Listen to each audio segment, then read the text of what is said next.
bien. Comme tu vois, je suis dans mon nouvel environnement, dans mon nouvel appartement. Ça fait vraiment du bien d'être dans ce nouvel espace, juste à temps pour le solstice d'hiver, juste à temps pour la nouvelle année. Je sens que c'est comme si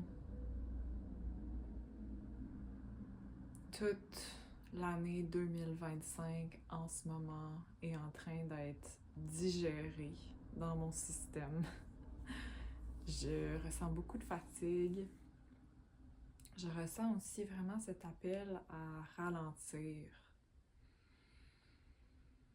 Puis je trouve que c'est vraiment fascinant ce qu'on a créé comme humain, comme mode de vie, parce que j'ai l'impression qu'à ce temps-ci de l'année, alors que les nuits sont de plus en plus longues, alors que la vie, la nature nous appelle vraiment à ralentir, à connecter à l'intérieur, à nous laisser être dans cette noirceur pleine de possibilités pour nous permettre de connecter avec nos rêves, pour nous permettre d'être un peu comme entre les mondes, parce que c'est ça, cette période de l'année proche du solstice d'hiver. On est vraiment dans un espace liminal, on est vraiment dans un espace où il y a beaucoup plus de noirceur dans nos jours.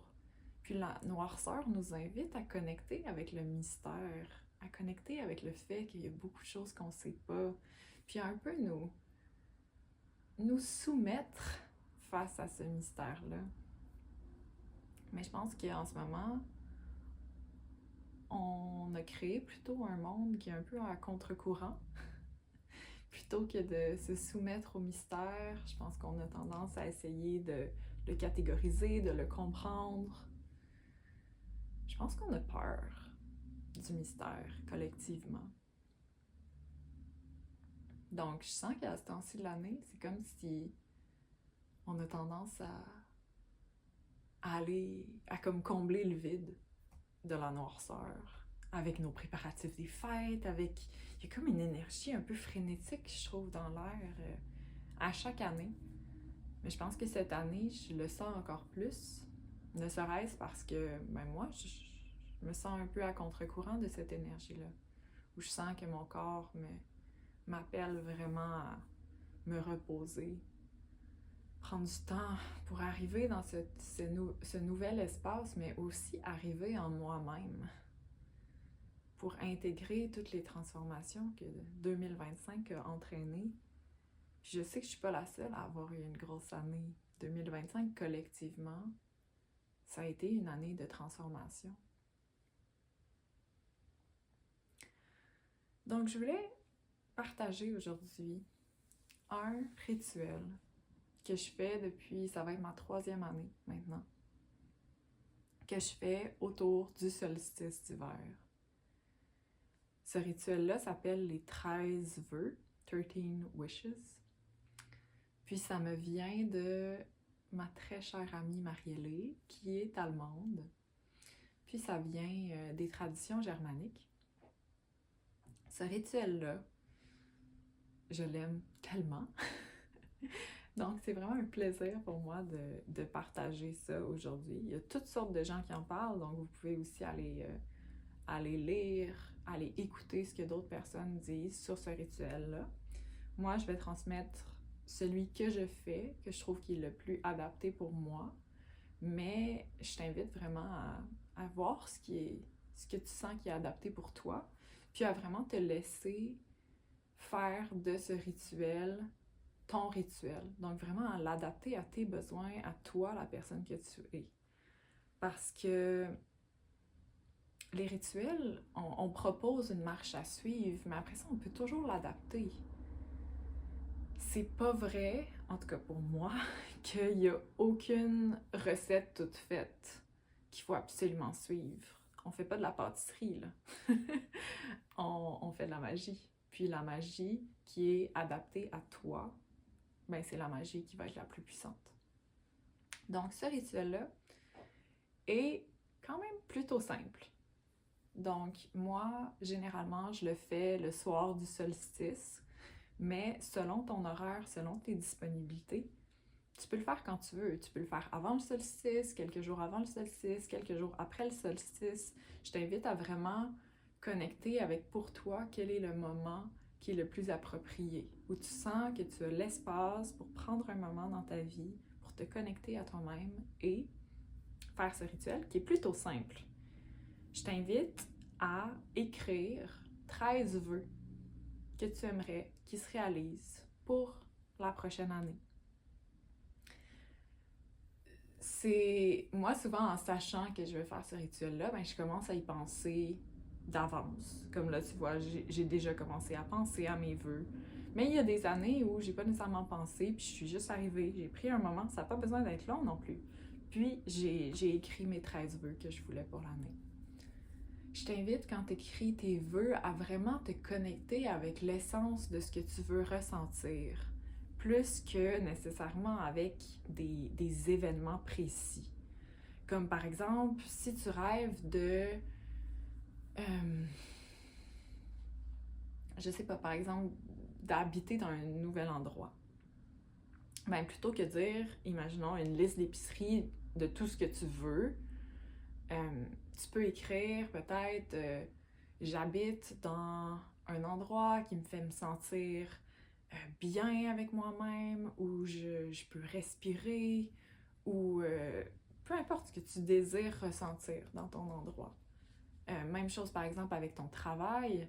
Si tu voudrais changer de travail ou tu voudrais changer un peu, adapter ton travail ou ce que tu fais, vraiment de t'inviter à te demander OK, dans mon travail, je me sens ou je réalise des projets qui me font me sentir. Moi, personnellement, c'est comme ça que j'aime le mieux travailler avec ce rituel-là parce que ça laisse la place à la vie de nous donner des opportunités qu'autrement on n'aurait peut-être même pas pu penser que ces opportunités-là sont vraiment exactement ce qu'on recherche. Donc, c'est vraiment de se connecter beaucoup avec les émotions, mais si toi, encore une fois, on adapte ça selon la personne que tu es, si toi, tu as des objectifs très clairs pour 2026 que tu veux vraiment accomplir, tu peux aussi les mettre. Donc, moi, personnellement, je fonctionne plus avec les ressentis, qu'est-ce que je veux ressentir, puis je mets aussi certains objectifs, mais je t'invite vraiment à rêver grand, puis rêver, là, c'est ça, vraiment, vraiment t'imaginer, là, qu'est-ce que tu veux vraiment ressentir, qu'est-ce que tu veux qui arrive dans 2026 d'incroyable. Donc ça, c'est t'écris tes 13 vœux.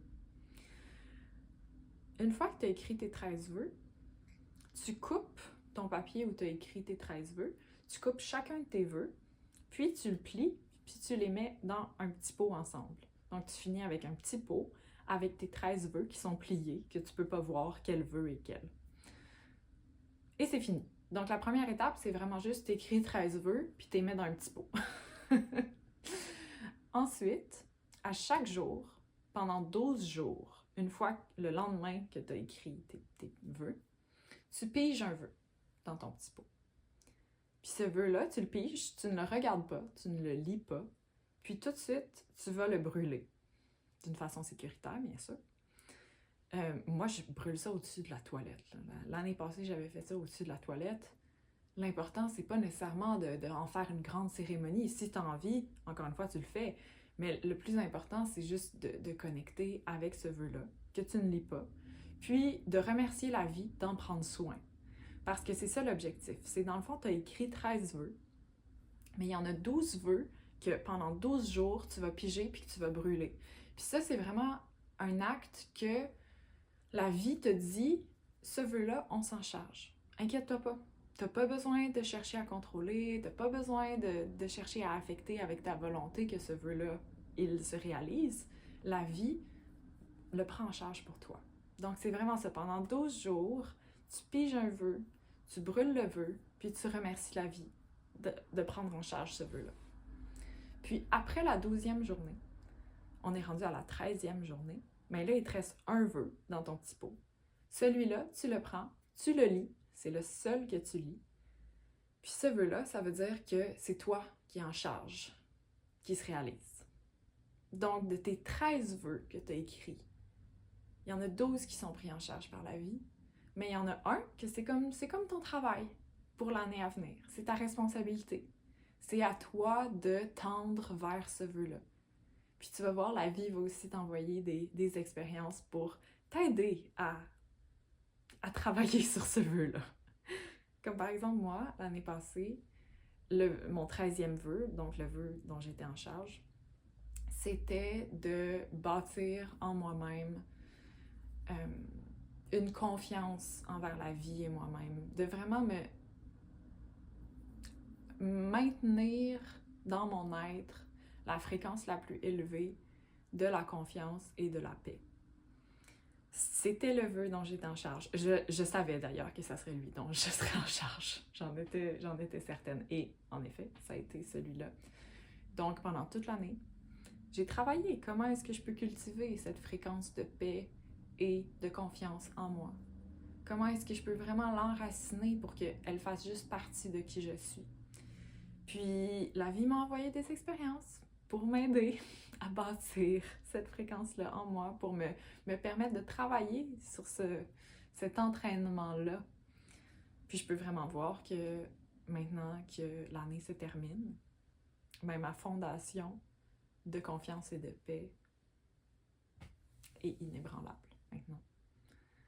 Donc ce rituel-là, il est simple, mais il est tellement puissant parce qu'il nous permet tout de suite de visualiser ce qu'on veut vivre pour 2026.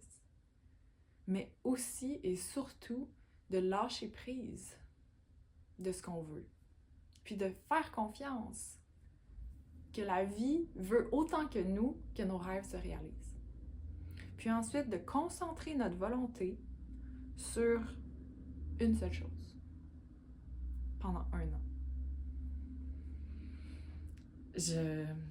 C'est magique, je vous le dis. Puis, si c'est la première fois que tu le fais, je t'invite à, c'est ça, juste faire confiance. De faire confiance que tu vas choisir des vœux qui sont parfaitement appropriés pour toi. Puis, jouer avec ça. Aussi, si jamais tu sens que tu veux te mettre la pression un peu, ou « Oh mon Dieu, comment j'écris mes vœux? Non, là, Laurence, elle m'a dit qu'est-ce que je veux ressentir. » Mais là, ça devient trop de questions, ça devient trop de... que c'est comme stressant, là. « Oh mon Dieu, je suis en train de faire mes vœux pour toute l'année. » Essaie vraiment de sentir, OK, en ce moment, je me mets de la pression ou je prends ça un peu comme une tâche. Puis comment est-ce que tu peux amener ça avec plus de curiosité, avec plus de jeu dans cette activité-là? De vraiment te dire comme, hey, je connecte avec mon enfant intérieur en ce moment, là. Puis on joue à trouver des jeux pour 2026. Des jeux. On joue à trouver des vœux pour 2026. On choisit ensemble des choses qu'on a juste qui nous rendraient heureux, qui nous ferait nous sentir bien. Parce qu'à la fin, c'est juste ça. C'est une invitation à rêver grand, mais à ne pas prendre ça avec trop de responsabilités ou se mettre trop de pression. Puis même le vœu qui est notre responsabilité, mais c'est une invitation à se dire « Hey, j'ai 1 an pour m'ancrer dans ce vœu-là et le rendre réalité. » Ça n'a pas besoin d'être en janvier, là. J'ai 1 an pour le réaliser, puis de ne pas oublier que oui, on a notre partie de responsabilité là-dedans, mais de savoir que la vie nous aide aussi, puis qu'elle va nous donner les expériences dont on a besoin pour nous permettre de nous ancrer dans ce vœu-là. Donc, ça, c'est la première partie du rituel. C'est simple, c'est magique, c'est le fun. La deuxième partie, je pense que cette partie-là, je l'aime encore plus. C'est que, je récapitule, on écrit 13 vœux. Après ça, pendant 12 jours, on pige un vœu, on le brûle, on le regarde pas. Puis après ça, le 13e jour, on se retrouve avec un vœu qui est le nôtre, qu'on garde pour toute l'année, qu'on peut lire. Mais, comme tu peux constater, il y a 12 jours où on pige un vœu. Puis dans ces 12 jours, si tu as envie de faire ça, ben ce que tu peux faire, c'est qu'à chaque jour, comme par exemple le premier jour où tu piges ton premier vœu puis que tu le brûles, mais ce premier jour-là peut représenter le mois de janvier. Donc, on a 12 jours, ça représente les 12 mois. Donc, moi, ce que je fais, c'est que Pendant cette période-là, là, très magique, là, où on brûle les vœux, où on est en attente de savoir c'est quoi notre dernier vœu, c'est souvent la période aussi, moi d'habitude je fais le rituel le 21, donc mes 12 jours sont dans la période entre Noël, le jour de l'an.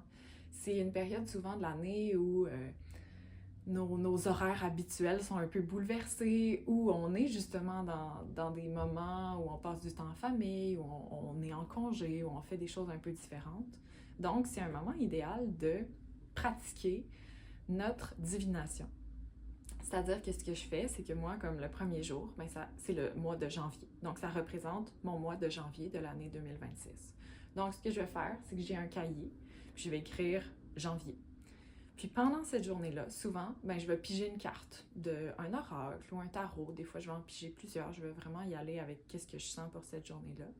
Puis la carte que je pige, ben, non seulement elle représente ma journée, mais elle représente aussi une énergie qui va être en janvier. Donc, pendant ces 12 jours-là, on joue vraiment avec la notion qu'on peut faire la divination en décidant que, OK, un jour égale un mois, puis d'observer ce qui se passe dans cette journée-là, de prendre des notes de ce qui se passe dans cette journée-là, pour y revenir par la suite tout au long de l'année, puis voir comment est-ce que certaines choses qui se sont passées pendant nos journées, pendant ces 12 jours-là, nous permettent d'avoir des informations sur qu'est-ce qui va se passer pendant nos 12 mois de l'année. Pour moi, cette pratique-là est tellement le fun.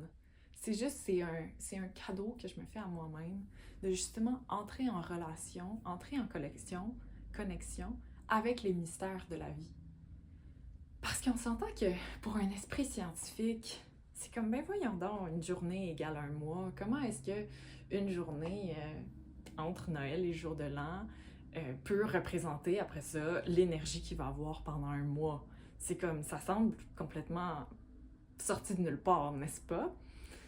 Mais en le faisant, en l'expérimentant, ben on se rend compte que waouh, ça marche, c'est tout. Il y a des thèmes qui émergent selon ces journées-là, qui émergent après ça dans les mois à venir. Puis pour moi, au début, quand j'ai fait cette pratique-là, que un mois, une journée égale un mois pendant les 12 jours de ce rituel-là, au début, je suis entrée en relation avec ce rituel-là en me disant, OK, ben je vais demander des conseils ou je vais essayer de savoir qu'est-ce qui va se passer pendant ces mois-là. Donc, c'est un peu plus une énergie prédictive, c'est un peu plus une énergie pour comme, pouvoir m'aider après ça dans l'année. Puis, il n'y a rien de mal avec ça. C'est ce dont j'avais besoin à ce moment-là. Mais maintenant, je peux dire que pour moi, cette pratique-là, c'est même pas nécessairement pour savoir qu'est-ce qui va se passer dans mon année, plus que cette curiosité-là de jouer avec la magie, que de jouer avec la divination, puis d'être émerveillée quand après ça, je suis rendue au mois de juin, puis qu'il y a des choses qui sont en train de se passer, qu'il y avait émergé dans ma journée numéro 6, mois de juin, 06. Pour moi, c'est pas juste parce que ça me donne aussi des conseils puis ça me permet de connecter avec certains aspects de ma vie, mais l'aspect principal pourquoi j'aime autant ce rituel-là, c'est que ça ouvre mon émerveillement, ça ouvre mon cœur d'enfant, ça ouvre ma relation avec la vie qui est juste tellement magique et merveilleuse et pleine de mystères que je ne comprends pas, mais qui sont juste tellement incroyables d'entrer en relation avec eux. Donc, dans tout ça, je ne sais pas si j'ai été vraiment claire, mais ce qui est possible, c'est que pendant ces 12 jours où on pige les vœux, ben que chaque jour représente un mois. Donc, au début de la journée ou à un moment dans ta journée, pendant ces journées-là, ben, tu peux prendre juste un petit moment, piger des cartes, écrire ces cartes-là dans ton cahier. Peut-être que tu vas ressentir des émotions aussi pendant cette journée-là. Peut-être qu'il va y avoir certains événements qui vont arriver que tu vas vouloir prendre en note. Peut-être que tu vas aussi voir des symboles. Peut-être que pendant ta journée, tu vas comme avoir comme quelque chose qui va attirer ton attention, puis tu te dis, ah, peut-être que ça, c'est lié à mon mois de, imaginons que tu es rendu à ta 8e journée, ben à mon mois d'août. Fait que t'écris ça dans ton cahier, c'est vraiment une invitation pendant ces 12 jours-là à voir la vie comme ce grand miroir de divination qui a comme des symboles cachés, comme une espèce de chasse au trésor en fait. que tu peux tout noter ce que tu vois, encore une fois, avec ton cœur d'enfant, avec de la curiosité, puis tu vas voir après ça. Moi, ce que je fais d'habitude, c'est une fois rendu en août, quand j'arrive par exemple le 1er août, ben, j'aime ça relire mes notes que j'avais prises de cette journée-là. J'aime ça aussi à la fin août, relire mes notes, puis voir qu'est-ce qui a émergé, qu'est-ce qui a été présent pour moi. Puis à chaque fois, j'ai des petits moments de juste comme « Oh mon Dieu! Ça, c'est arrivé là où tel symbole a émergé ce jour-là. » Puis euh, ce symbole-là a été très présent pour moi pendant le mois d'août. C'est vraiment, en fait, pour moi, cette pratique-là, ça me permet de développer un langage avec la vie aussi. De comprendre que la vie me parle à travers des situations, à travers des symboles, à travers des énergies, à travers des émotions. Puis que je fais partie d'un tout plus grand que moi qui ne fonctionne pas selon le temps linéaire, qui... C'est comme entrer en relation avec juste la magie du monde, puis les mystères de la vie. Donc, comme vous pouvez voir, c'est une pratique que j'aime beaucoup. Puis je pense que les mots, c'est un peu difficile pour expliquer ça.